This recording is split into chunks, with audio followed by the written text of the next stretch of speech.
Dustin Hoffman utterly hated Warren Beatty. Now we know the reason why. And their feud cost Hollywood over $40 million in one catastrophic blow, destroyed careers, and changed the studio system forever. They were two titans of New Hollywood. One, a method actor who transformed himself for every role, disappearing into characters with such intensity that crew members often forgot who he really was. The other, a legendary ladies' man whose conquests were as numerous as his box office hits, a producer, director, and actor who charmed his way through Hollywood with effortless grace. Behind the cameras, though, something toxic was brewing. In 1986, on the Moroccan set of what would become one of Hollywood's most notorious flops, Dustin Hoffman allegedly leaned into Warren Beatty's ear and whispered something so vicious that 3 nearby crew members immediately walked off set. That whisper would echo through Hollywood for decades. Can you imagine what it takes for 2 A-list superstars to despise each other so deeply that they'd sabotage their own $50 million movie?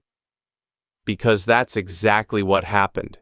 One film executive who witnessed their conflict firsthand reportedly claimed it was like watching 2 alpha wolves fighting over the same territory, except the territory was an entire movie set and everyone else was collateral damage. If you're new here, hit subscribe for more Hollywood feuds that the mainstream media won't touch. This one's about to get ugly, uglier than anyone in the glittering halls of Hollywood would ever publicly admit. What you're about to hear isn't just gossip, it's a masterclass in how ego and art collide with catastrophic consequences. Who was Dustin Hoffman? Long before he became Warren Beatty's nemesis, Dustin Hoffman was a study in contradictions, a 5'6" awkward-looking character actor who somehow became one of Hollywood's most bankable leading men.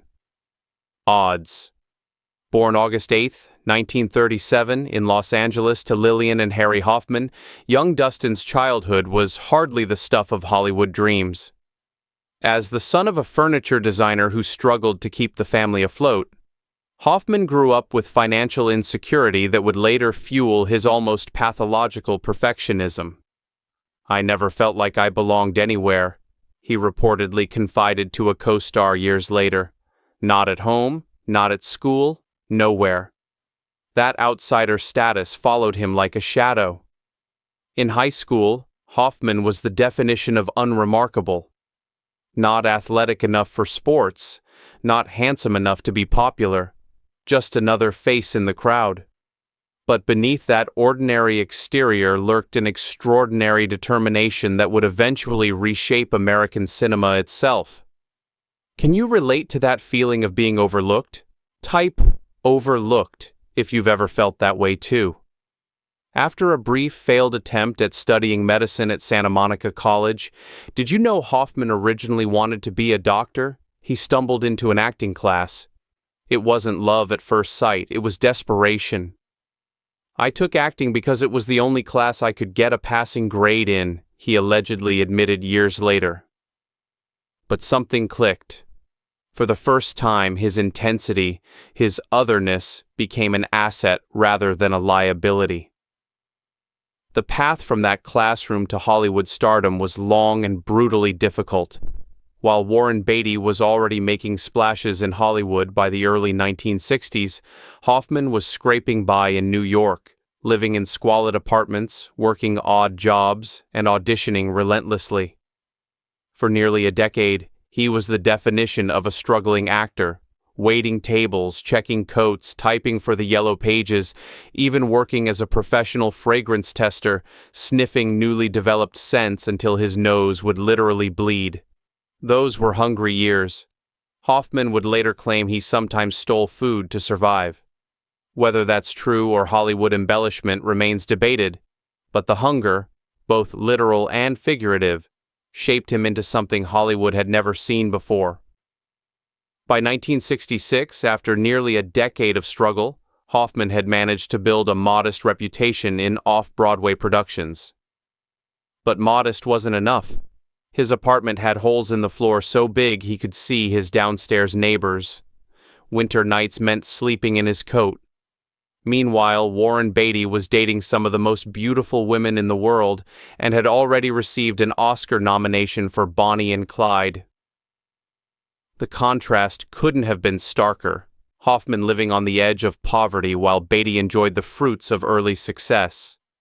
One colleague from Hoffman's theater days reportedly recalled, "Dustin would read about Warren Beatty in the papers, his women, his cars, his fame, and you could see something hardening in his eyes. Not exactly jealousy, more like determination, like he was thinking, that should be me, and I'll work harder than anyone has ever worked to get there." But everything changed in 1967. Everything. Director Mike Nichols made a decision that would alter Hollywood forever when he cast the unconventional, intense Hoffman as Benjamin Braddock in The Graduate. The studio executives were horrified. They'd envisioned a tall, blonde, traditional leading man, a Robert Redford type.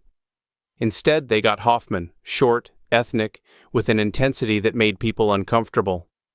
"Mike, the guy's Jewish," producer Joseph E. Levine allegedly exclaimed when seeing Hoffman's screen test. "The character's supposed to be this tall, blonde goy." Nichols, to his eternal credit, reportedly replied, "Yes, and now he's Jewish." That single casting decision not only launched Hoffman into the stratosphere, but fundamentally changed who could be a Hollywood leading man. After The Graduate became a cultural phenomenon, grossing over $104 million, Hoffman was suddenly the hottest name in Hollywood. The irony wasn't lost on him. For years, casting directors had told him he wasn't handsome enough, wasn't tall enough, wasn't leading man material. Now those same people were calling his agent daily, desperate to work with him. Hollywood's definition of a star had changed overnight, and Hoffman was the catalyst. But success didn't soften Hoffman's edges, it sharpened them. Stories of his intense preparation methods became legendary. For Marathon Man, he allegedly stayed awake for 3 days straight to authentically portray exhaustion, prompting his co-star Laurence Olivier to famously quip, "My dear boy, why don't you just try acting?" For Rain Man, he spent a year visiting psychiatric institutions. For Tootsie, he allegedly insisted on living as a woman for months before filming began. Was this dedication or madness? That line blurred more with each role. One producer who worked with Hoffman in the 1970s reportedly said, "Working with Dustin is like handling nitroglycerin. Brilliant results, but one wrong move and everything explodes." This explosive quality would eventually prove prophetic when he collided with Beatty's very different approach to the craft. Hoffman's preparation for Midnight Cowboy became industry legend.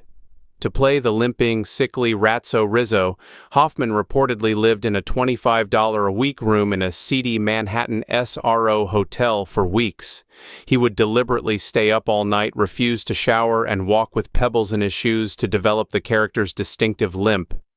Director John Schlesinger was allegedly both impressed and terrified by Hoffman's commitment. By the 1970s, Hoffman had collected 2 Academy Awards and established himself as perhaps the preeminent actor of his generation. Critics called him a chameleon, capable of disappearing so completely into roles that audiences forgot they were watching Dustin Hoffman at all.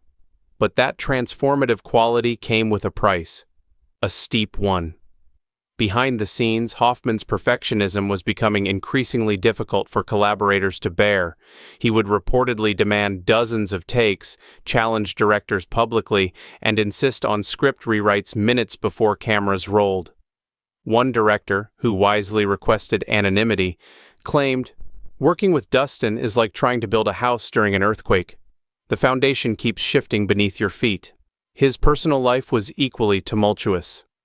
His first marriage to Ann Byrne ended in 1980 after 11 years, allegedly strained by his complete immersion in his roles and the long separations film shoots required. Though he would find more stability in his second marriage to Lisa Gottsagen in 1980, the demons that drove his art never fully quieted. During the filming of Kramer vs. Kramer, Hoffman's intensity reportedly reached new heights, or depths, depending on who you ask. To elicit a genuine emotional reaction from co-star Meryl Streep, he allegedly slapped her without warning before a scene and whispered the name of her recently deceased boyfriend. The tactic worked. Streep's pain was real, but it crossed a line that many felt separated dedication from cruelty. Streep has never publicly confirmed this story, but it persists in Hollywood lore as an example of Hoffman's willingness to go to extreme lengths for his art. This approach to acting, this absolute, almost religious devotion to authenticity, was diametrically opposed to Warren Beatty's more instinctual style.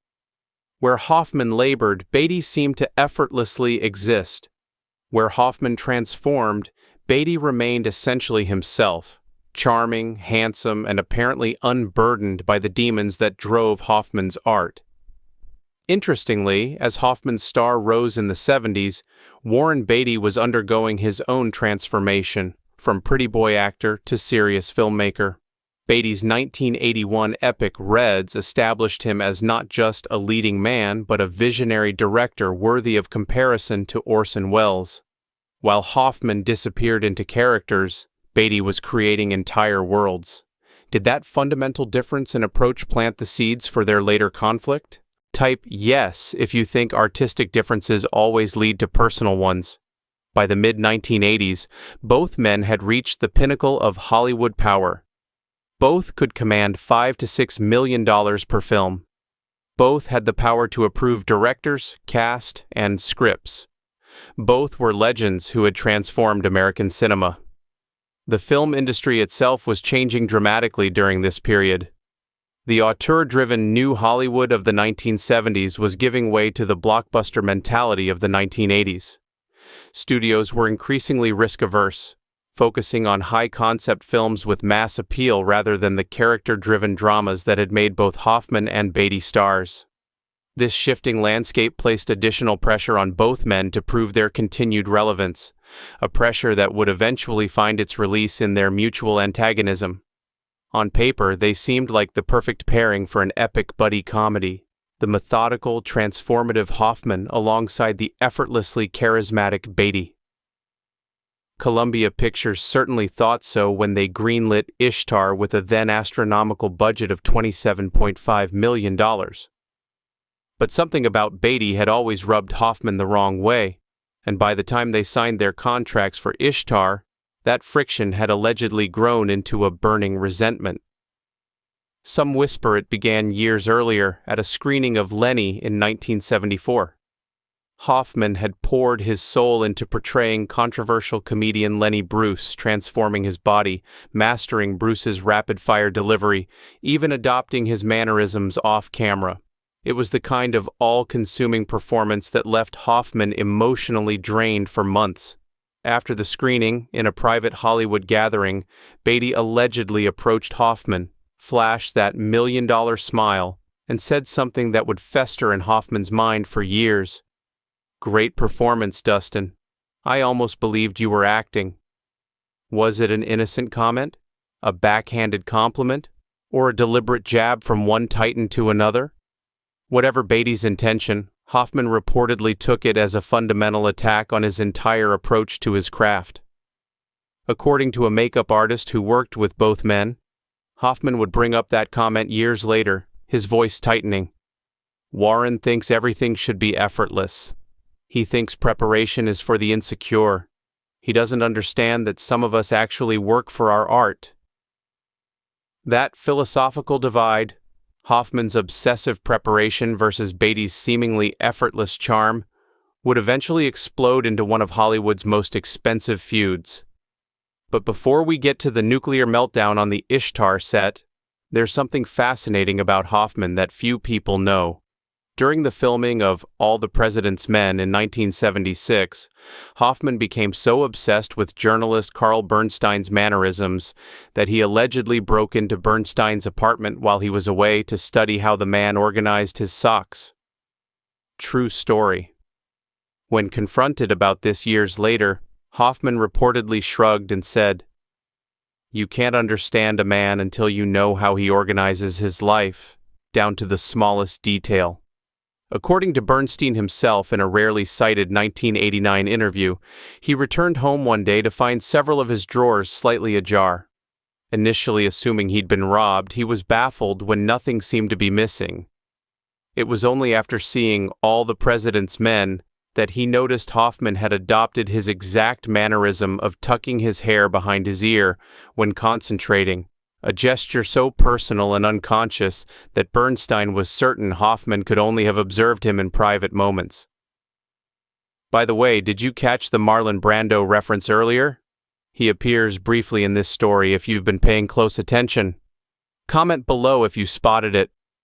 While Hoffman was breaking into apartments to study sock drawers, Beatty was becoming Hollywood's most famous bachelor, reportedly dating an astonishing list of A-list women including Madonna, Diane Keaton, Julie Christie, Goldie Hawn, and countless others. The contrast couldn't have been starker, Hoffman losing himself in characters while Beatty seemingly floated above it all, collecting beautiful women and industry accolades with the same effortless grace. One Hollywood producer who knew both men claimed that Hoffman once muttered at an industry party, watching Beatty work the room, "He's never had to fight for anything in his life, not once, and that's why he'll never create anything that truly matters." Whether this statement reflected genuine artistic critique or simple jealousy remains one of Hollywood's many unanswered questions. That contrast would soon transform from a philosophical difference into something much more volatile. Something that would cost a major studio tens of millions of dollars and derail both men's careers for years. But beneath Hoffman's methodical madness, one name was carved in frustrated fury: Warren Beatty, the man who represented everything Hoffman had fought against to succeed. Incident number 1: the catastrophic casting. 1986, Columbia Pictures Executive Offices, Culver City. The signing of Hoffman and Beatty for Ishtar was meant to be Columbia's crown jewel, a $27.5 million comedy directed by Elaine May featuring two of Hollywood's biggest stars. On paper, it was box office gold, but the problems allegedly began the moment the two stars first met to discuss the project. Hoffman reportedly arrived with pages of notes, character backstory, and costume ideas. Beatty, according to 3 separate sources, showed up 45 minutes late, glanced at Hoffman's preparation, and allegedly said, "Jesus, Dustin, it's a comedy about 2 bad lounge singers, not Hamlet, relax." That dismissal of Hoffman's process was like throwing a match into gasoline. The two barely spoke for the remainder of the pre-production meetings, but the worst was yet to come. Much worse. One Columbia executive who was present for these early meetings later confided to a film historian, "You could feel the temperature in the room drop 20 degrees when Warren walked in." Dustin had been animatedly discussing character motivation with Elaine May for over an hour. When Warren arrived, late of course, and made that crack about it not being Hamlet, Dustin's face, "I've never seen anything like it. Pure, cold fury. Everyone in that room knew we were in trouble." Elaine May, the director, allegedly attempted to mediate between her two stars, but her own perfectionist tendencies only exacerbated the situation. May had a reputation for endless takes and constant rewrites, an approach that aligned with Hoffman's meticulous style but frustrated Beatty's more spontaneous method. This created a 2-against-1 dynamic that further poisoned the production before a single frame had been shot. Incident number 2: the Moroccan meltdown. 1986, Moroccan desert, Ishtar location shoot. The Ishtar production moved to Morocco for crucial desert scenes, with temperatures regularly exceeding 110 degrees. The brutal conditions would have tested any production, but add in 2 feuding superstars and disaster was inevitable. According to the first assistant director, the breaking point came during a scene where both actors were supposed to be lost in the desert. Hoffman had reportedly spent the night in the desert to understand the character's disorientation. Beatty arrived via air-conditioned limousine minutes before shooting. "Some of us actually suffer for our art, Warren. Others just cash the check and smile for the camera," Hoffman allegedly hissed during a take, causing Beatty to physically push him away. That push nearly shut down the entire production, with Hoffman threatening to walk unless Beatty apologized. The director, Elaine May, was caught in an impossible position between two titans whose combined egos could barely fit in the Sahara. And the budget kept climbing. A production assistant who witnessed the confrontation later claimed, "After Warren pushed him, Dustin went completely silent, which was scarier than if he'd yelled. He walked off set, straight to his trailer, and locked the door. 3 hours of sunlight wasted. At $300,000 per day for the crew and equipment, that push cost Columbia Pictures about $100,000. And that was just one afternoon." The situation deteriorated further when both stars reportedly began demanding separate filming schedules to minimize their time together. This logistical nightmare doubled the shooting time for many scenes, as May was forced to capture each actor's performance separately and edit them together later, a technique normally reserved for actors who are physically unavailable, not those who refuse to share the same air. Incident number 3. The script sabotage. 1986, Ishtar production, New York sound stage. When production moved back to New York for interior scenes, the feud reportedly evolved from personal to professional sabotage. According to multiple crew members, both stars began subtly rewriting their lines to diminish the other's character. A script supervisor who worked on the film claimed that Beatty would casually suggest line changes that gave his character more commanding presence in shared scenes. Not to be outdone, Hoffman allegedly began inserting pauses and reactions that drew attention away from Beatty's dialogue. Warren would say, "What if I stand here instead?" knowing it would push Dustin to the edge of the frame. Dustin would counter with, "My character wouldn't react that way," and insist on redoing the blocking. It was psychological warfare disguised as artistic integrity, one crew member reportedly revealed years later. Director Elaine May, herself a perfectionist with a reputation for endless takes, allegedly enabled this behavior by allowing both stars to essentially co-direct their scenes. The production schedule, originally planned for 80 days, stretched to over 110 days. Each additional day added approximately $300,000 to the budget. The numbers were becoming astronomical. By this point, Columbia executives were in a state of panic. One internal memo, later leaked to the press, allegedly read, "The situation between H and B has become untenable. Options for separation or replacement must be explored urgently." But both stars' contracts made firing them impossible without risking even costlier lawsuits. Incident number 4. The edit room battle. 1987, Columbia Pictures post-production facility, Los Angeles. With principal photography somehow completed, Ishtar moved into the editing phase, which is when the feud reportedly went thermonuclear. Both stars had contractual approval over the final cut, and they used this power as weapons against each other. According to the film editor, Hoffman and Beatty would separately visit the editing room and demand changes that specifically featured more of themselves and less of the other. Cut Warren's close-up there. His character wouldn't be smiling in that moment anyway. He doesn't understand the character, Hoffman allegedly insisted during one marathon editing session. The post-production process stretched from the planned 3 months to over 8 months, with the two stars essentially creating competing versions of the same movie. The budget, meanwhile, had ballooned to over $50 million, making Ishtar one of the most expensive comedies ever made. An editing assistant later recalled, "We basically had 3 different cuts of the film running simultaneously. Elaine's version, Dustin's version, and Warren's version. No decision could be made without triggering a cascade of objections. I remember one afternoon spent on a single reaction shot that lasted maybe 2 seconds on screen. 2 seconds that cost thousands of dollars in editing time."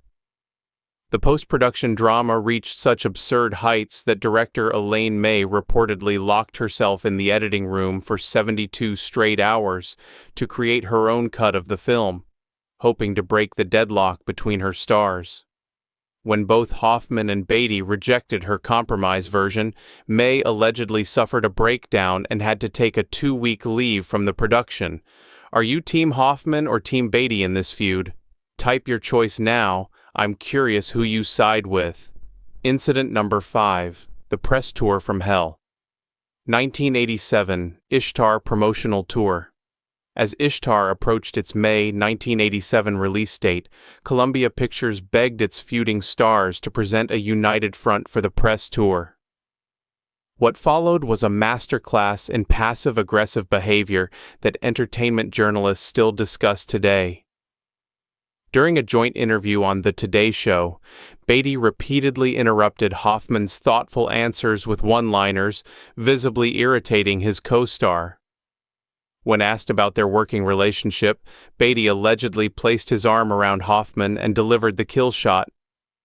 "Dustin is the finest actor of his generation. He just works so hard. Sometimes I wanted to tell him, it's okay to have fun, Dustin. It's just a movie." The thinly veiled criticism of Hoffman's intensity was not lost on viewers or on Hoffman himself, who reportedly refused to speak to Beatty for the remainder of the press tour. Their frosty body language in promotional photos became a running joke in Hollywood circles. But Columbia executives weren't laughing. The increasingly obvious feud was overshadowing the movie itself, and advance ticket sales were alarmingly low. The disaster they feared was coming, and neither star was blinking. Neither would back down. According to a Columbia publicist who worked on the press tour, "We tried everything to keep them separate. Different hotel floors, different cars, staggered interview schedules. But journalists aren't stupid. They could see something was wrong. Every interview became about their dynamic rather than the film. It was a publicist's worst nightmare." The situation reached its nadir during a press conference in Los Angeles when a reporter directly asked about rumors of on-set tension. Before Hoffman could respond, Beatty reportedly jumped in with a practiced laugh. "Making movies is like making sausage. You don't want to see how it's made, just enjoy the result." Hoffman, according to eyewitnesses, visibly clenched his jaw and remained silent for the remainder of the event. Incident number 6. The Box Office Bomb. May 1987, nationwide theatrical release. When Ishtar finally premiered, the reviews were brutal. The New York Times called it a monument to self-indulgence. Variety labeled it a vanity project gone wrong. The film grossed just $14.4 million against its $55 million budget, becoming one of Hollywood's most notorious flops. In the aftermath, both stars' teams engaged in vicious rounds of blame. According to a Columbia executive speaking on condition of anonymity, Beatty told anyone who would listen that Hoffman's endless retakes and demands drove up the budget. Hoffman said Beatty's vanity and lack of commitment ruined what could have been a classic. The catastrophic failure of Ishtar dealt a serious blow to both men's careers. Hoffman wouldn't have another hit until Rain Man in 1988. Beatty retreated from acting for several years. Columbia Pictures executives David Putnam and David Field were ousted partly due to the Ishtar debacle. The sad irony? Decades later, Ishtar would be reassessed as an underrated, ahead-of-its-time comedy with a cult following. But by then, the damage to both stars' relationship was irreparable. Some wounds never heal, especially in Hollywood. The financial fallout from Ishtar rippled through the industry. Columbia Pictures' parent company, Coca-Cola, sold the studio to Sony in 1989, a decision partially influenced by the Ishtar disaster. The era of unchecked star power was drawing to a close as studios began implementing stricter financial controls and completion bonds to prevent similar catastrophes. For the dozens of crew members who witnessed the feud firsthand, Ishtar became a cautionary tale about what happens when artistic temperaments collide with astronomical egos. One camera operator who worked on the film later became a director himself and reportedly has a sign in his office that reads, "No matter how bad it gets, remember, it's not Ishtar." Who was Warren Beatty?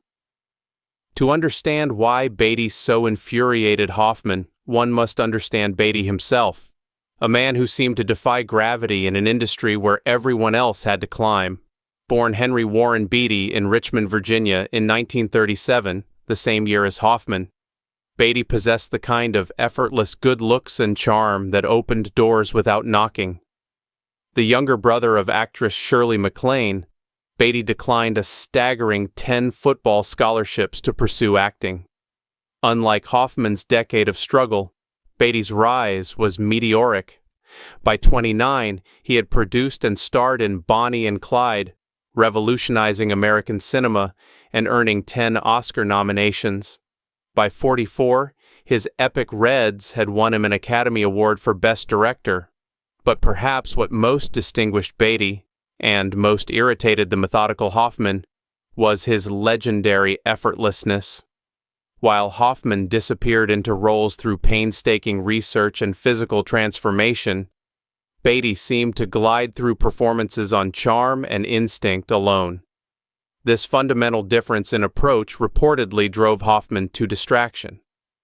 According to director Alan J. Pakula, who worked with both men, Dustin saw Warren as everything he wasn't: naturally gifted, effortlessly charming, born into the industry through his sister. Warren represented everything Dustin had to fight against to succeed.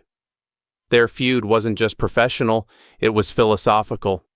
Two opposing views on what it meant to be an artist, colliding at 24 frames per second. Even Beatty's romantic conquests seemed to come without effort.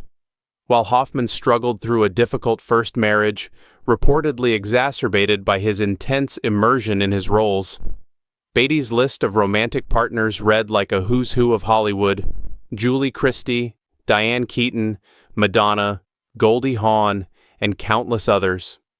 When he finally married Annette Bening in 1992, it seemed like even that life transition came to him without the struggle most people experience. A cinematographer who worked with both men in the 1970s reportedly observed, "Dustin prepares for months, transforms his body, his voice, everything. Warren shows up looking like Warren, being Warren, and somehow it works. It's like watching someone who studied for a test sitting next to someone who didn't even know there was a test, and the second guy gets the better grade. That would drive anyone crazy." The Ishtar debacle changed Hollywood in tangible ways. Studios became warier of giving too much power to stars, no matter how bankable. The era of unchecked actor influence began to wane, replaced by more studio control. For years afterward, Hoffman and Beatty reportedly went to great lengths to avoid each other at industry events. At the 1988 Academy Awards, seating charts had to be carefully arranged to keep them at opposite ends of the auditorium. The ripple effects of their feud extended beyond their personal careers. Columbia Pictures, once a powerhouse studio, was sold to Sony in 1989, a decision partially influenced by the financial disaster of Ishtar. The film became such a notorious bomb that it entered the lexicon as shorthand for Hollywood excess and failure. For years afterward, nervous studio executives would reject risky projects with 4 simple words: "We don't need another Ishtar." Time, as it often does in Hollywood, eventually softened the edges of their animosity. By the late 1990s, both men had moved into different phases of their careers. Hoffman focused on character roles that showcased his range. Beatty became increasingly selective, sometimes going years between projects. In a 2015 interview, when asked about their legendary feud, Hoffman offered what might be the closest thing to a reconciliation. "Warren and I are very different artists with very different approaches. Sometimes different approaches create friction, but I respect what he's contributed to cinema. We both survived Ishtar, which might be our greatest accomplishment. Whether that constitutes forgiveness or just a diplomatic answer, only Hoffman knows for sure. The sad irony is that Ishtar has undergone a critical reassessment in recent years. What was once derided as one of Hollywood's biggest disasters is now considered by many film scholars to be an unfairly maligned, ahead-of-its-time comedy. Director Quentin Tarantino has called it a wonderful movie that was unfairly treated. Perhaps the real tragedy isn't that Hoffman and Beatty feuded, but that their feud overshadowed what might have been a classic collaboration, if only their egos could have found common ground. Their story raises profound questions about art itself. Is greatness born from Hoffman's painstaking transformation, or Beatty's natural charisma? Does authenticity require suffering, or can it emerge effortlessly? These questions have no definitive answers, but the Hoffman-Beatty feud forces us to confront them. As one veteran film critic put it, in Hoffman and Beatty we see the eternal artistic divide, Apollo versus Dionysus, control versus abandon, work versus inspiration. Neither approach is inherently superior, but put them in conflict, and you get Ishtar, a cautionary tale written in red ink. Pride builds legends. Grudges bury films. So what do you think? Was Dustin Hoffman's methodical madness justified, or was Warren Beatty right that sometimes art should flow effortlessly? Who was right in this legendary Hollywood feud? Type Team Dustin or Team Warren in the comments. I read every single one. And if you enjoyed this deep dive into one of Hollywood's most expensive feuds, hit that subscribe button right now. Our next video drops tomorrow, exploring the bitter rivalry between Bette Davis and Joan Crawford that literally followed them to the grave. Which Hollywood feud should we cover next? Let me know in the comments below.